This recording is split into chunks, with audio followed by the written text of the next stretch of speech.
Hi everybody! So this is my demo for your first assignment, your linear placement, your linear drawing, for you to choose a figurative painting by British artist Ewan Uglow.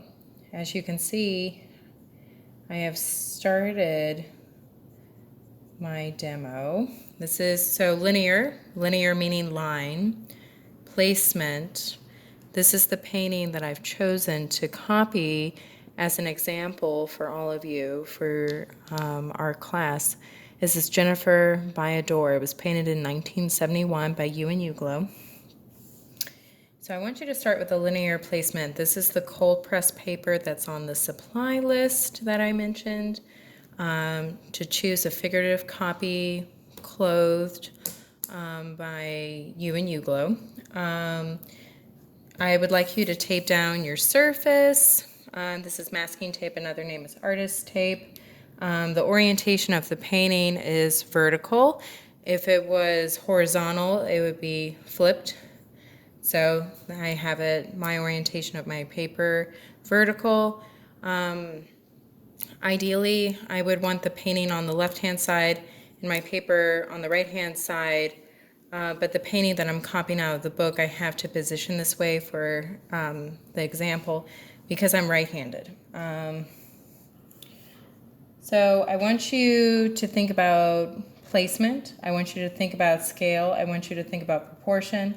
I want you to take time with this copy too. I don't want you to rush because I really want you to take time, because once it is set, the drawing is finalized, and that's what we're going to work on for the first day.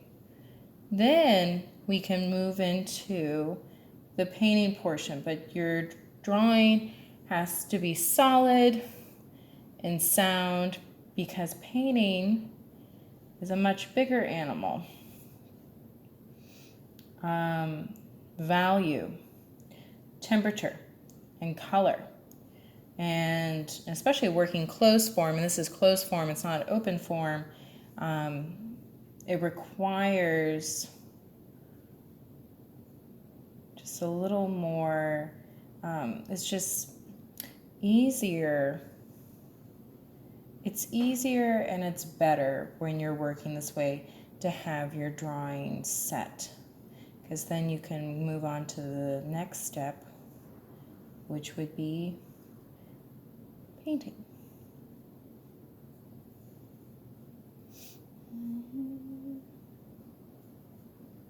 And I don't stick to one thing. I mean, when I'm copying, you can move around. It's what interests you, and you can come back.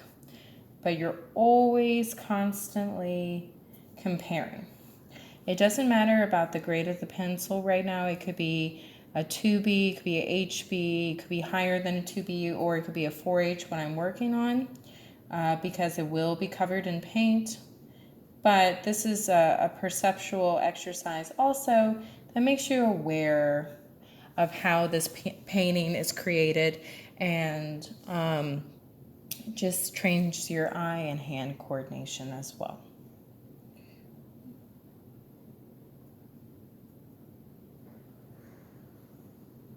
So I bounce around and then I come back. You don't need to work on one part of the painting for the longest time. It's okay to bounce around, look around, and just constantly evaluating, stepping back and looking at it. If you start the painting standing up, continue it that way, because you don't want your perspective to change if you were to start standing and then sitting. So you just have to also make that decision too. Okay, so I will take, once I'm finished with the linear layout, the linear placement, then I'll go into setting up your palette, color, temperature, value, and when we're in class, well, each of us is going to have our own painting. So if we have any questions, we'll go even further from there. But I'm really excited about this class, and I hope this demo was informative. Thank you. See you guys.